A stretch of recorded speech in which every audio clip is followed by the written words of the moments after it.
Jemaat yang dikasihi Tuhan, hari ini kita mengikuti kebaktian Minggu Paskah keempat. Topik kebaktian kita pada hari ini adalah belajar merasa cukup. Kita akan dilayani oleh Bapak Pendeta Aditya Kristo. Mari kita sama-sama bangkit berdiri. Umat yang dikasihi Tuhan, selamat hari Minggu dan selamat beribadah bersama dalam Minggu Paskah keempat. Kiranya melalui ibadah kita hari ini, iman kita kepada Kristus yang bangkit itu semakin diteguhkan. Dan berita tentang kebangkitannya semakin diwartakan kepada banyak orang. Marilah kita mengawali ibadah ini dengan sebuah seruan pemazmur yang mengatakan, bersorak-sorailah bagi Allah kekuatan kita. Bersorak-sorailah bagi Allah Yakub, angkatlah lagu, bunyikanlah rebana, kecapi yang merdu diiringi gambus. Mazmur 81 ayat yang kedua sampai ketiga. Mari kita pujikan PKJ 4, bait yang pertama dan yang kedua, angkatlah hatimu pada Tuhan.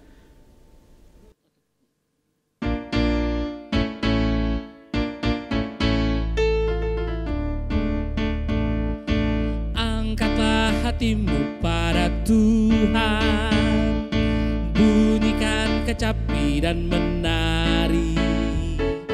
Jangan lupa bawa persembahan. Mari kawan, ajak teman bersama menyembah. Sorak-sorak sorak haleluya.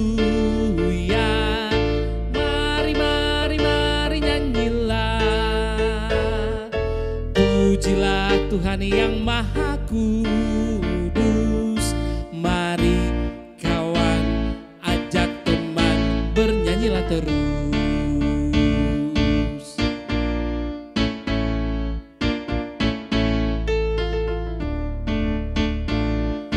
Janganlah mengaku anak Tuhan jika engkau mengeraskan hati. Jadilah pelaku firman Tuhan. Mari kawan, ajak teman bersama menyembah. Sorak-sorak sorak haleluya. Mari mari mari nyanyilah. Pujilah Tuhan yang Maha Kudus. Mari kawan, ajak teman, bernyanyilah terus.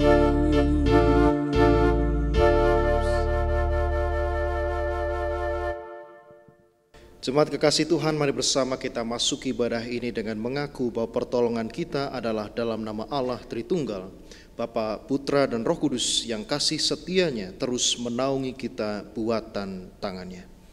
Kasih karunia dan damai sejahtera Allah beserta saudara. Umat kekasih Allah, adakah yang kurang lagi dalam hidup ini jika Allah, Sang Gembala Agung itu berjalan bersama kita dan memelihara hidup kita? Sesungguhnya kasih karunia Allah adalah cukup bagi kita untuk menjalani hidup dalam ketaatan dan sukacita.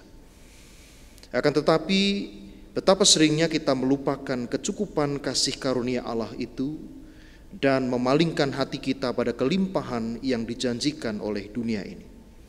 Oleh sebab itu, marilah dengan kerendahan hati kita datang kepada Allah, Sang Gembala yang baik, untuk memohon belas kasih-Nya. Mari kita berdoa. Ya Tuhan, Engkau mengenal kami lebih dari siapapun. Engkau mengetahui apa yang menjadi keinginan, pikiran, dan setiap tindakan kami. Engkau pun mengenal hati kami, karena sesungguhnya Engkaulah Gembala yang baik yang senantiasa mengasihi dan menuntun domba-dombamu di tengah terjal dan berlikunya jalan hidup ini. Namun ya Bapa, pemeliharaan yang telah Engkau sediakan bagi kami seringkali justru membuat kami melupakan-Mu.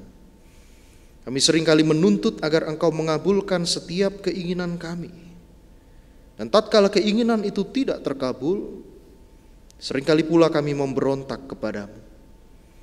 Ampunilah kami tatkala kami mencari cara kami sendiri untuk memenuhi hasrat hati kami, bahkan dengan cara-cara yang menyakiti hati sesama kami. Kerinduan kami akan pribadi-Mu menjadi semakin tumpul karena kami hanya mengharapkan berkat yang Kau limpahkan. Ampunilah kami ketika di dalam kepedihan dan kekhawatiran hidup, kami justru melakukan apa yang Kau anggap jahat di mata-Mu. Ya Bapa, sudilah Engkau mengampuni kesalahan kami, baik dalam pikiran, perkataan, maupun perbuatan yang kami lakukan. Tunjukkanlah kepada kami pengampunan yang melepaskan kami dari belenggu dosa, agar kami dapat hidup dalam anugerah-Mu. Dalam Kristus Yesus. Amin.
Jemaat kekasih Tuhan, sebelum kita bersama mendengar dan merenungkan sabda Tuhan, mari bersama kita datang di dalam doa. Kita mohon pertolongan Roh Kudus yang memampukan kita. Mari bersama kita berdoa. Ya Tuhan, inilah kerinduan yang senantiasa ada di dalam hati kami, bahwa hidup kami senantiasa rindu dibaharui semakin serupa dengan rupa dan gambar Tuhan, semakin serupa dengan citra Tuhan. Oleh karena itu ya Tuhan, pada saat ini kami membuka hati dan pikiran kami bagi sapaan sabda Tuhan yang membaharui seluruh kehidupan kami. Kami membuka hati dan telinga kami agar Roh Kudus berbicara kepada kami, membuat kami mengerti dan memahami dengan lebih jelas apa yang menjadi kehendak Tuhan dalam kehidupan kami. Biarlah sabdamu itu pula yang menjadi kekuatan dan penghiburan bagi kami di tengah pergumulan hidup dan derasnya arus dunia yang pada saat ini menerpa kami. Bersabdalah kepada kami ya Tuhan Yesus Kristus, kuatkanlah dan hiburkanlah kami dengan firman-Mu yang kudus. Dalam Kristus Yesus kami berdoa. Amin.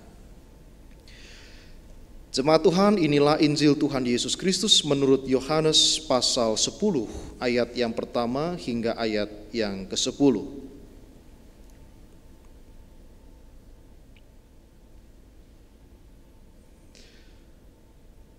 Aku berkata kepadamu, sesungguhnya siapa yang masuk ke dalam kandang domba dengan tidak melalui pintu tetapi dengan memanjat tembok, ia adalah seorang pencuri dan seorang perampok. Tetapi siapa yang masuk melalui pintu, ia adalah gembala domba. Untuk dia penjaga membuka pintu dan domba-domba mendengarkan suaranya, dan ia memanggil domba-dombanya masing-masing menurut namanya dan menuntunnya keluar. Jika semua dombanya telah dibawanya keluar, ia berjalan di depan mereka dan domba-domba itu mengikuti dia karena mereka mengenal suaranya. Tetapi seorang asing pasti tidak mereka ikuti, malah mereka lari daripadanya karena suara orang-orang asing tidak mereka kenal. Itulah yang dikatakan Yesus dalam perumpamaan kepada mereka. Tapi mereka tidak mengerti apa maksudnya. Ia berkata demikian kepada mereka. Maka kata Yesus sekali lagi, aku berkata kepadamu, sesungguhnya akulah pintu ke domba-domba itu. Semua orang yang datang sebelum aku adalah pencuri dan perampok, dan domba-domba itu tidak mendengarkan mereka. Akulah pintu. Barang siapa masuk melalui aku, ia akan selamat, dan ia akan masuk dan keluar dan menemukan padang rumput. Pencuri datang hanya untuk mencuri dan membunuh dan membinasakan. Aku datang supaya mereka mempunyai hidup dan mempunyainya dalam segala kelimpahan. Demikianlah Injil Tuhan Yesus Kristus. Berbahagialah setiap orang yang mendengarkan firman Allah, yang memeliharanya dengan setia dan melakukannya dalam kehidupan. Haleluya.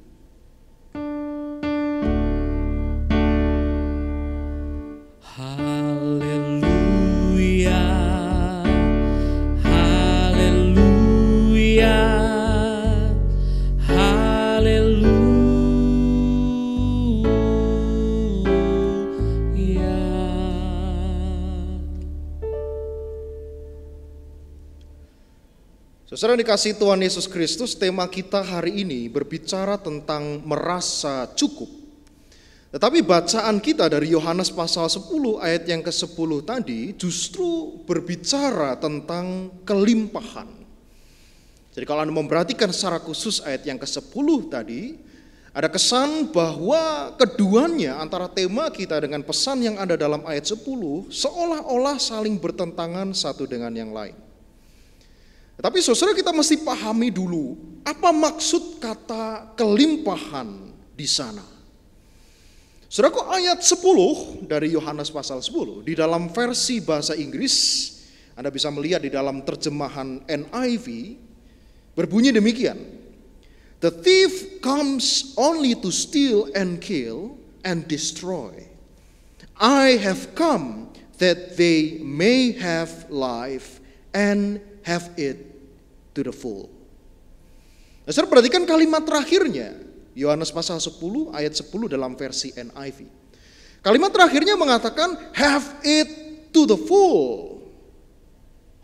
Jadi saudara, yang dimaksud di ayat 10 sebenarnya bukanlah kelimpahan. Kalau di dalam terjemahan baru LAI, saudara, di sana diterjemahkan aku datang supaya mereka mempunyai hidup dan mempunyainya dalam segala kelimpahan. Tetapi NIV menerjemahkan secara berbeda.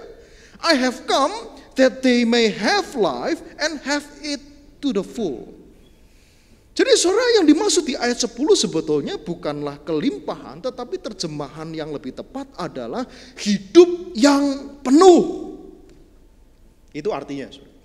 Kalau pakai bahasa Jawa, hidup yang jangkep, gitu ya, atau hidup yang genap, hidup yang penuh. Nah, saudara, pertanyaan berikutnya, apa itu hidup yang penuh? Hidup yang penuh itu mencakup 3 aspek paling tidak. Yang pertama, saudara, penuh secara fisik, penuh secara material, tetapi juga penuh secara mental dan spiritual. Penuh secara fisik dan material, itu satu hal yang penting, saudara. Tetapi itu belumlah kepenuhan hidup yang sebenarnya. Ada juga kepenuhan secara mental, secara psikis, dan kepenuhan secara spiritual. Kalau Anda melihat misalnya, saya mengajak Anda membuka satu catatan yang ada dalam Lukas pasal 2 ayat 52 misalnya. Saudara, di sana dikatakan bahwa hidup Yesus di sana dalam Lukas 2 ayat 52 itu memberikan gambaran yang baik tentang apa arti dari kepenuhan hidup manusia yang seutuhnya. Mari kita buka Alkitab kita, saudara. Lukas pasal 2 ayat 52. Dikatakan di sana seperti ini. Dan Yesus makin bertambah besar, perhatikan itu. Bertambah besar artinya secara fisik dia bertambah, kepenuhan secara fisik. Dan bertambah hikmatnya, artinya bukan hanya bertambah besar secara fisik, tetapi secara mental dia mengalami kepenuhan. Dia bertambah hikmatnya dan besarnya, dan yang ketiga, pilar ketiga perhatikan. Dan makin dikasih oleh Allah dan manusia, kepenuhan secara spiritual. Nah, saudara, kalau kita kembali ke Yohanes pasal 10, itulah sebabnya dalam Yohanes 10 Yesus menyebut dirinya dengan 2 istilah yang penting sekali. Nah, saudara, mari coba kita lihat satu persatu istilah atau analogi yang dipakai oleh Yesus. Yang pertama, saudara, Yesus menyebut dirinya sebagai gembala. Nah, ini menarik sekali, saudara. Kenapa analogi gembala ini yang dipakai oleh Yesus? Ini pasti bukan sembarangan. Ini pasti ada sebuah makna yang mau dikatakan oleh Yesus. Kalau Anda membandingkan, saudara, di dalam Mazmur 23, Mazmur yang terkenal sekali, yang sebetulnya juga menjadi bagian dari rangkaian bacaan leksionari pada Minggu Paskah keempat ini. Kalau Anda melihat dalam Mazmur 23, di sana digambarkan bahwa peran seorang gembala adalah menuntun domba-dombanya mencapai kepenuhan hidup. Jadi kalau Anda melihat gambaran dalam Mazmur 23 dan Anda membandingkan dalam Yohanes 10 ayat yang ke-10, sebetulnya ini sangat sinkron sekali. Peran seorang gembala dalam Mazmur 23 adalah menuntun domba-dombanya untuk mencapai kepenuhan hidup mereka. Nah, coba kita lihat beberapa bagian pentingnya, saudara, di Mazmur 23 ayat yang kedua misalnya. Dikatakan, ia membaringkan aku di padang yang berumput hijau, ia membimbing aku ke air yang tenang. Ini bicara soal apa, saudara? Ini bicara soal pemenuhan kebutuhan fisik domba itu. Tetapi tidak selesai sampai di sana. Dikatakan dalam lanjutannya, ia menyegarkan jiwaku. Jadi bicara soal pemenuhan mental. Pemenuhan kebutuhan psikis. Ia menyegarkan jiwaku. Tetapi juga ia menuntun aku di jalan yang benar oleh karena namanya. Ini bicara soal spiritual guidance. Bicara soal tuntunan spiritual. Jadi 3 pilar ini selalu ada bersamaan secara seimbang. Jadi sudah ternyata kata Yesus sekali lagi, hidup yang penuh itu tidak hanya berhubungan dengan kebutuhan fisik dan material melulu, tetapi juga kebutuhan mental dan spiritualitas dari domba-dombanya.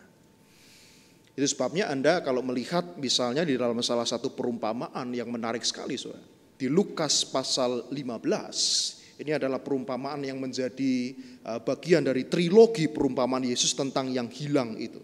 Di dalam Lukas 15, saudara, Yesus bahkan pernah mengatakan bahwa sang gembala itu akan rela meninggalkan ke-99 dombanya dan mencari satu domba yang tersesat. Jadi saudara bayangkan, itu peran seorang gembala. Dia bahkan rela meninggalkan yang 99, menembus bahaya untuk mencari satu domba yang terhilang. Jadi saudara, dengan perkataan lain, selain urusan perut, selain urusan rumput yang hijau dan air yang tenang, sang gembala itu juga mempunyai tugas untuk memberikan rasa aman. Gembala itu juga punya tugas untuk memberikan rasa berharga. Dia punya tugas untuk memberikan kepada domba-dombanya rasa dibutuhkan, rasa dicintai, rasa dimiliki kepada domba-dombanya. Nah saudara, tapi persoalannya adalah kalau kita merenungkan, merelevansikannya dengan keadaan kita pada saat ini. Persoalannya adalah di masa-masa krisis seperti sekarang ini saudara. Barangkali kita tidak merasa bahwa hidup kita adalah hidup yang penuh lagi. Baik secara fisik, secara mental, maupun secara spiritual. Nah sehingga saudara, barangkali kita mulai mempertanyakan. Anda dan saya di dalam situasi krisis ini, kita barangkali mulai mempertanyakan, apakah memang benar bahwa Yesus adalah gembala yang baik? Ini pertanyaan yang bisa saja muncul dalam saat-saat seperti ini. Dan barangkali juga kita mengatakan dalam hati kita, orang yang percaya Tuhan kena bencana. Tetapi orang yang tidak percaya Tuhan juga kena bencana. Orang yang percaya Tuhan kena bencana, orang yang tidak percaya Tuhan juga kena bencana. Maka apa bedanya? Orang bisa saja bertanya, saudara, apa faedahnya saya percaya kepada Tuhan yang menyebut dirinya sebagai gembala yang baik itu? Kalau toh pada akhirnya saya tertimpa bencana yang sama seperti orang-orang yang tidak percaya. Saudara, kalau kita pernah bertanya demikian, maka jawabannya sebetulnya ada di dalam analogi Yesus yang kedua, yaitu ketika Yesus menyebut dirinya sebagai pintu. Mari kita lihat kembali dalam Yohanes 10 ayat yang ke-7. Maka kata Yesus sekali lagi, aku berkata kepadamu, sesungguhnya akulah pintu ke domba-domba itu. Ini analogi yang kedua. Yang pertama Yesus menyebut dirinya sebagai gembala, dan yang kedua dia menyebut dirinya sebagai pintu. Saudara, saya akan berikan sedikit gambaran untuk memahami bagian ini. Saudaraku, di Palestina pada waktu itu, di sekitaran Israel pada zaman itu, saudara, seorang gembala itu selalu tidur di depan pintu kandang dombanya ketika malam hari. Nah, apa tujuannya dia tidur di depan pintu kandang domba? Ya tentulah untuk menjaga domba-domba gembalaannya. Jadi saudara, gembala itu berfungsi sebagai penjaga, tetapi juga sekaligus sebagai pintu, sebagai satu-satunya akses keluar masuk menuju kawanan domba yang ada di dalam kandang. Dia bukan hanya menjaga, tetapi ketika dia menjaga, dia tidur di depan pintu. Jadi fungsinya double. Dia menjaga, tetapi dia juga berfungsi sebagai pintu yang menjadi satu-satunya akses keluar masuk menuju domba di dalam kandang. Jadi saudara, kalau dia adalah gembala, dia adalah penjaga dan sekaligus pintu, maka ada dua kemungkinan. Yang pertama, kandang itu akan aman sentosa tanpa ada masalah apapun, tentram damai, karena apapun atau siapapun yang mau masuk ke dalam pasti dihadang duluan oleh sang gembala yang berjaga di depan pintu. Karena tidak ada akses pintu, tidak ada akses masuk yang lain, saudara. Hanya melalui pintu dan gembala yang berjaga di depan. Jadi kemungkinan pertama bisa jadi kandangnya aman-aman saja, tidak ada masalah, tidak ada soal. Karena gembalanya berjaga di depan. Tetapi yang kedua, perhatikan saudara. Kalaupun ada seseorang atau sesuatu yang buruk masuk ke dalam kandang, itu pun pasti sudah atas seizin dan sepengetahuan sang gembala yang menunggu di depan pintu. Nah, saudara, maka orang percaya dan orang yang tidak percaya itu mestinya punya sudut pandang yang berbeda di dalam menyikapi persoalan. Mestinya berbeda. Dikatakan di ayat ke-10 kalau Anda mencermati di sana. Dikatakan pencuri masuk hanya untuk merusak, titik. Itu saja tujuannya. Tidak ada tujuan lain. Nah, itulah cara orang yang tidak percaya di dalam memandang bencana. Bencana itu adalah sebuah tragedi yang ada karena kejahatan lebih berkuasa dari Tuhan. Titik. Kalau Anda melihat dalam ayat 10 itu digambarkan dengan istilah mencuri, membunuh, membinasakan. Titik. Tetapi saudara, cara orang beriman memahami bencana itu harus berbeda. Mungkin benar bahwa bencana adalah sebuah tragedi. Oh, itu benar di satu sisi. Tetapi tidak titik sampai di sana. Tetapi tragedi itu terjadi. Bukan karena Tuhan tidak ada. Atau dia ada, tapi dia kalah berkuasa dibanding kejahatan. Tidak. Tapi kalau kita kembali pada perikop kita, yang benar adalah sang pintu itu terkadang memang mengizinkan sesuatu masuk ke dalam kandang dengan sebuah tujuan. Yaitu agar domba-dombanya belajar tentang apa arti kepenuhan hidup. Mari kita baca sekali lagi ayat ke-10 dari Yohanes pasal 10. Pencuri datang hanya untuk mencuri dan membunuh dan membinasakan. Aku datang supaya mereka mempunyai hidup dan mempunyainya dalam segala kelimpahan. Atau lebih tepatnya mempunyainya dalam kepenuhan hidup. Nah, saudara, itu sebabnya dikatakan hasil akhir dari tragedi itu bukanlah semata-mata kebinasaan. Kalau orang tidak beriman melihat tragedi itu hasil akhirnya adalah semata-mata kebinasaan. Seperti perbuatan pencuri atau perampok tadi. Tetapi sebaliknya saudara, domba-domba itu pada akhirnya dikatakan di ayat ke-9. Pada akhirnya after all.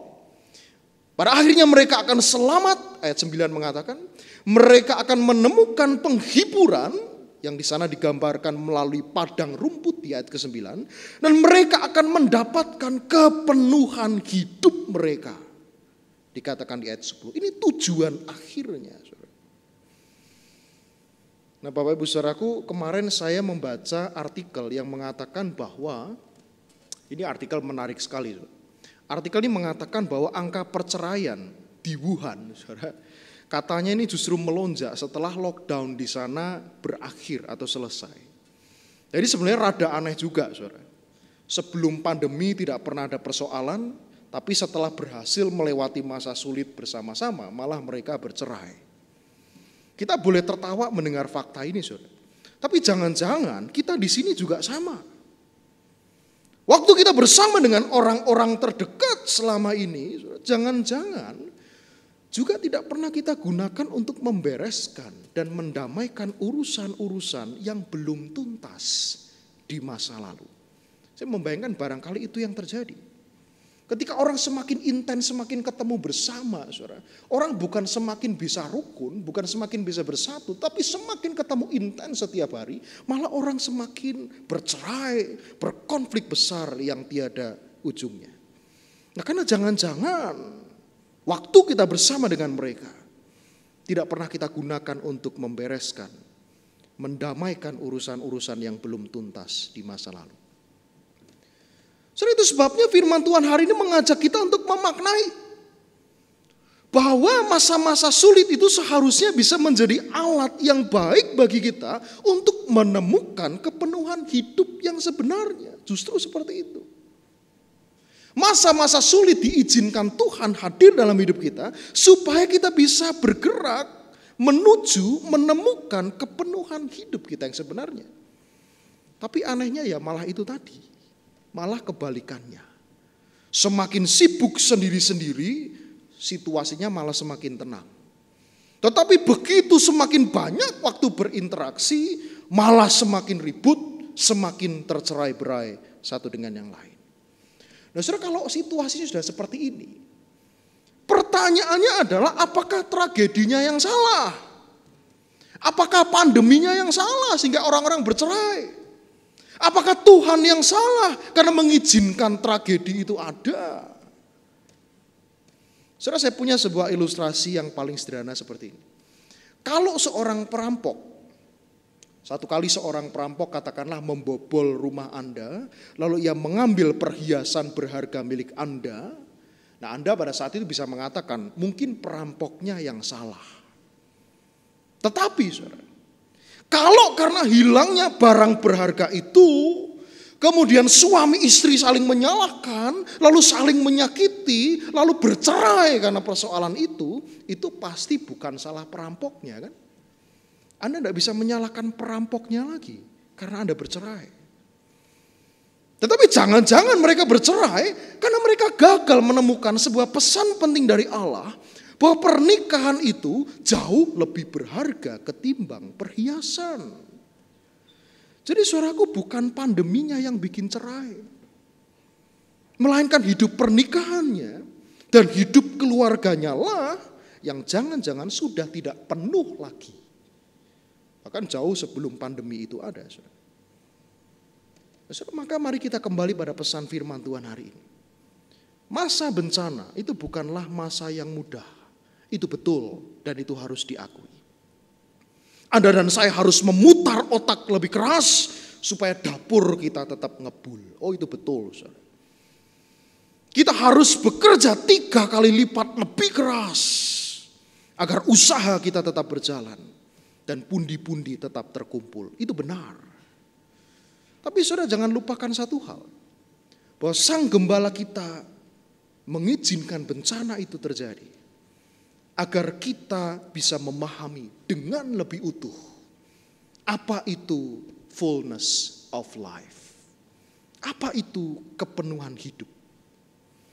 Kerja keras, cari makan itu penting. Kerja keras mengumpulkan bekal untuk hari esok itu penting sekali. Tetapi mari kita ingat saudara, fullness of life, kepenuhan hidup, itu bukan hanya bicara soal kepenuhan material saja. Kenapa begitu saudara? Kalau hanya soal materi, maka apa bedanya gaya hidup kita dengan orang-orang lain yang tidak percaya Tuhan? Kita sama-sama bekerja keras, kita sama-sama kelaparan juga barangkali. Dan kita sama-sama mencari uang. Bukankah begitu? Tidak ada bedanya. Maka yang seharusnya membedakan kita dari orang lain adalah satu hal ini. Bahwa pada masa-masa ini, kita gunakan juga untuk menemukan kepenuhan mental dan spiritual dalam hidup kita. Masa-masa ini tidak hanya kita gunakan untuk memfokuskan semua perhatian kita pada kepenuhan perut kita, kepenuhan pemenuhan kebutuhan fisik kita, kepenuhan material kita, enggak. Tetapi kita juga mencari kepenuhan hidup di dalam kepenuhan mental dan spiritualitas dalam hidup kita. Maka saudaraku, jikalau Anda ada bersama dengan keluarga Anda di sana, kalau Anda sudah berkeluarga, saudara, peluklah anak-anak Anda lebih sering. Pujilah dan apresiasi hasil studi mereka. Punyailah lebih banyak waktu untuk membacakan firman Tuhan buat mereka. Cium, peluk istri atau suami Anda lebih sering. Berterima kasihlah atas kerja keras dan pengabdian mereka di dalam keluarga. Hubungilah dan berdamailah dengan orang-orang yang membenci dan memusuhimu. Pikirkanlah perut dan hidup orang lain lebih banyak daripada sekedar memikirkan perut kita sendiri. Memberilah lebih banyak daripada menerima. Dengan cara demikian, saudara, bencana ini tidak akan berlalu sekedar sebagai sebuah tragedi yang memilukan. Tetapi ia justru akan menjadi pintu menuju kepenuhan hidup yang sesungguhnya.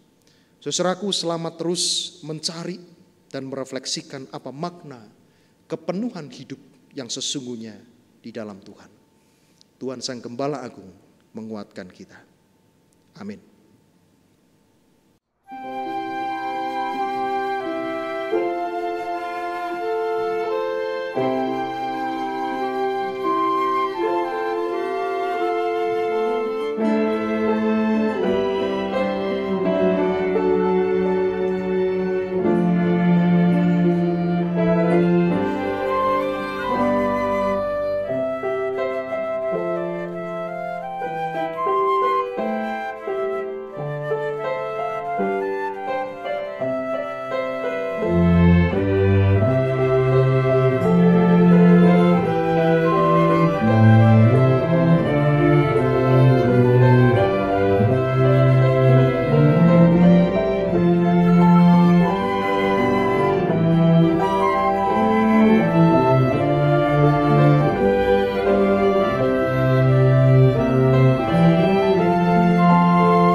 Bersama dengan umat Allah di masa lalu, masa kini, dan masa depan, marilah kita mengingat pengakuan pada baptisan kita menurut pengakuan iman rasuli.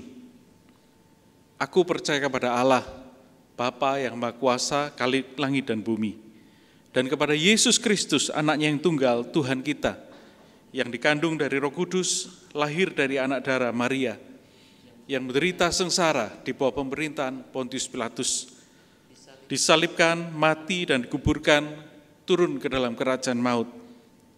Pada hari yang ketiga, bangkit pula dari antara orang mati, naik ke surga, duduk di sebelah kanan Allah, Bapa yang Maha Kuasa, dan dari sana Ia akan datang untuk menghakimi orang yang hidup dan yang mati. Aku percaya kepada Roh Kudus, gereja yang kudus dan am, persekutuan orang kudus, pengampunan dosa, kebangkitan orang mati, dan hidup yang kekal. Amin. Silakan duduk Bapak Ibu. Mari bersama kita menaikkan syafaat kita. Bapa Surgawi, pada saat ini kami rindu menaikkan syafaat kami. Kami tidak jemu berdoa untuk para pasien terinfeksi COVID-19 yang ada di seluruh Indonesia ini, bahkan seluruh dunia. Kami berdoa bagi mereka yang harus mengalami duka, bagi mereka yang harus terpisah, anak-anak yang harus terpisah dari orang tuanya, suami yang harus terpisah dari istrinya, orang-orang yang harus terpisah secara fisik dari orang-orang yang paling dikasihinya. Ada kekhawatiran, ada perasaan kehilangan, tapi kami percaya Engkau sebagai Sang Gembala yang baik, yang akan terus berjalan bersama dengan mereka, memberikan kekuatan, penghiburan, bahkan pengharapan. Kami mohon kasihanilah mereka, pulihkanlah keadaan mereka. Kami mengingat juga dalam syafaat kami berdoa untuk para dokter dan para pelayan kesehatan yang berada di garda terdepan dalam upaya penyembuhan, penanganan pasien terinfeksi COVID-19. Kami juga berdoa bagi mereka dengan setiap pengabdian, dengan setiap jerih lelah dan resiko yang berani ditanggung untuk menanggulangi bencana ini. Kami mohon Tuhan ada bersama dengan mereka, menguatkan hati mereka, memberikan hikmat kepada mereka untuk terus mengerjakan bagiannya di dalam ketaatan dan sukacita. Kami terus berdoa untuk pemerintah pusat dan para pemerintah daerah sebagai para pengambil kebijakan bagi pencegahan dan penanganan pandemi COVID-19, serta tentunya dampak ekonomi bagi seluruh masyarakat Indonesia. Pemberlakuan PSBB, pembatasan sosial berskala besar yang pada saat ini menimbulkan banyak sekali kekhawatiran bagi para pedagang kecil, bagi setiap orang yang harus terus bekerja keras untuk memenuhi kebutuhan hidupnya sehari-hari. Kami mohon ya Tuhan, kiranya Engkau ada bersama dengan mereka. Engkau adalah Allah yang menyediakan segala sesuatu yang kami perlukan. Berdoa untuk gereja Tuhan, di dalam upaya pelayanannya ambil bagian sebagai perpanjangan tangan kasih Tuhan bagi dunia ini di tengah masa pandemi ini. Berkatilah kami juga sebagai bagian dari jemaat-Mu di tempat ini, GKI Manyar Surabaya, sebagai tubuh-Mu yang terus berupaya untuk mewujudkan pelayanan kasih kepada dunia, kepada masyarakat ini.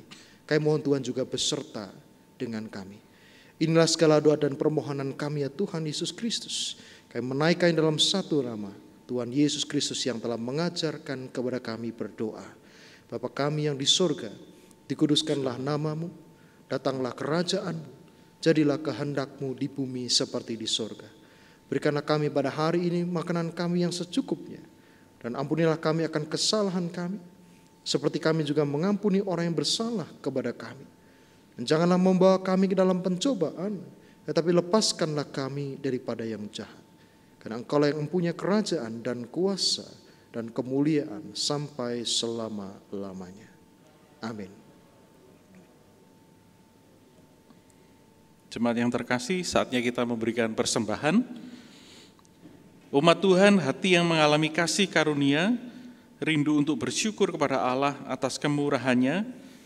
Kini saatnya kita memberikan ucapan syukur kita kepada Allah sambil mengingat pesan Alkitab yang terambil dari Ibrani 13, 15-16 yang menyatakan, sebab itu marilah kita oleh Dia senantiasa mempersembahkan korban syukur kepada Allah, yaitu ucapan bibir yang memuliakan nama-Nya Dan janganlah kamu lupa berbuat baik dan memberi bantuan, sebab korban-korban yang demikianlah yang berkenan kepada Allah.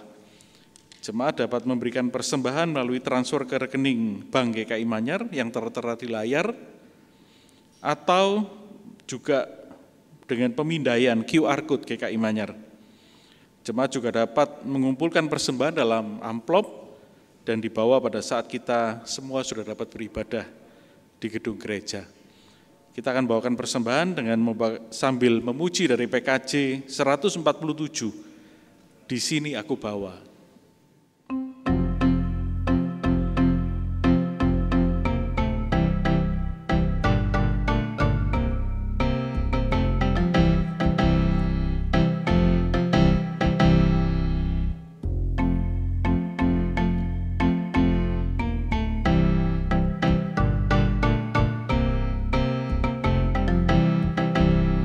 Di sini aku bawa Tuhan, persembahan hidupku semoga berkenan.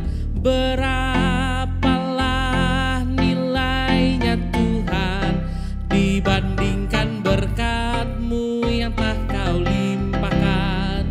Terimalah Tuhan, oh terimalah Tuhan.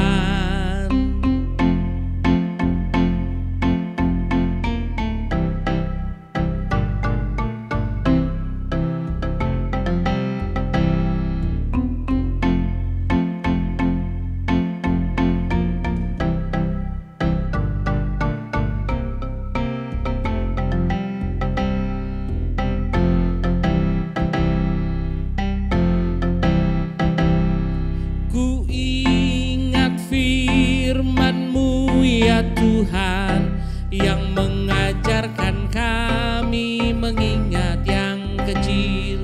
Berkati semuanya Tuhan, supaya persembahan tetap mengalir terus. Terimalah Tuhan, oh terimalah Tuhan. Jemaat, mari sambil bangkit berdiri, kita memberikan persembahan ini dengan doa. Mari kita berdoa. Bapa, kami mengucap syukur atas semua berkat, penyertaan, perlindungan-Mu, dan kasih karunia-Mu atas kehidupan kami. Kami boleh mengikuti ibadah saat ini di dalam segala keterbatasan mungkin ya Bapa, tapi Engkau tetap menyapa kami, seorang demi seorang, keluarga demi keluarga. Dan biarlah ucapan syukur kami ini, saat ini kami boleh nyatakan dalam bentuk persembahan. Kami berdoa Tuhan supaya persembahan kami ini yang berupa materi, dapat Tuhan kuduskan dan Tuhan pakai untuk pekerjaan Tuhan, untuk memuliakan nama-Mu. Dan kami berdoa supaya setiap pelayan-pelayan Tuhan diberi hikmat dan rasa takut akan Tuhan, supaya persembahan ini dapat digunakan seturut sesuai dengan kehendak Tuhan. Dan biarlah lebih daripada itu kami mempersembahkan hidup kami sebagai persembahan yang hidup, yang kudus dan yang berkenan kepadamu. Terutama di saat-saat seperti pandemi ini, biarlah semua orang dapat melihat bahwa kami adalah utusan Tuhan, representasi Tuhan di dunia. Kami boleh memberikan persembahan yang terbaik untuk masyarakat sekitar kami. Terima kasih ya Bapa, dimuliakanlah nama-Mu dari dulu, saat ini sampai selama-lamanya. Amin. Silakan duduk Bapak Ibu. Umat Allah, dengarlah suara Yesus Kristus Sang Gembala Agung yang telah mengutus kita sebagai saksi-saksinya yang senantiasa menyatakan kemurahan dan penyertaan Allah bagi dunia yang dipenuhi dengan bencana dan penyesalan ini.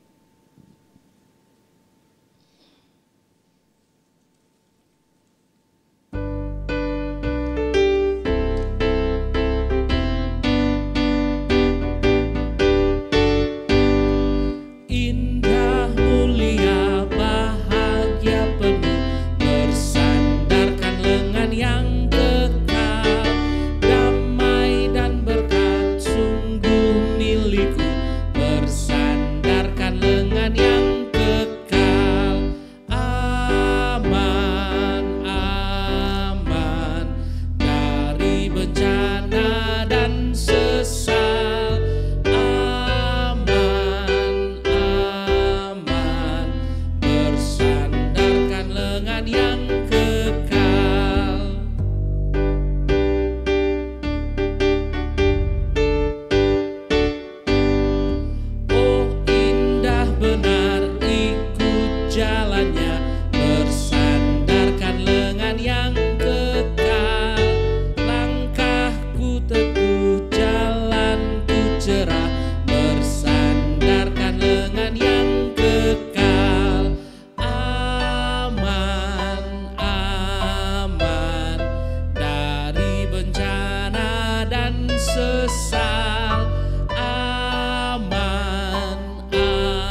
kekal.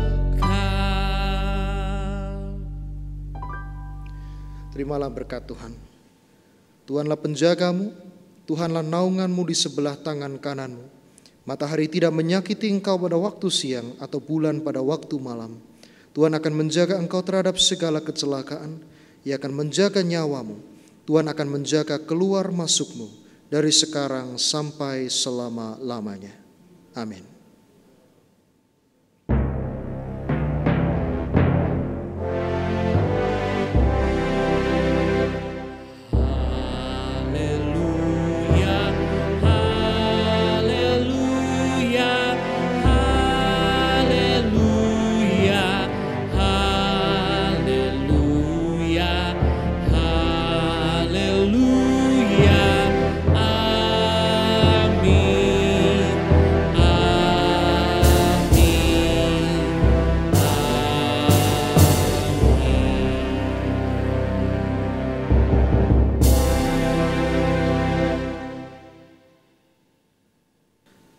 Jemaat, ibadah telah selesai. Saat teduh untuk setiap kita, Tuhan memberkati.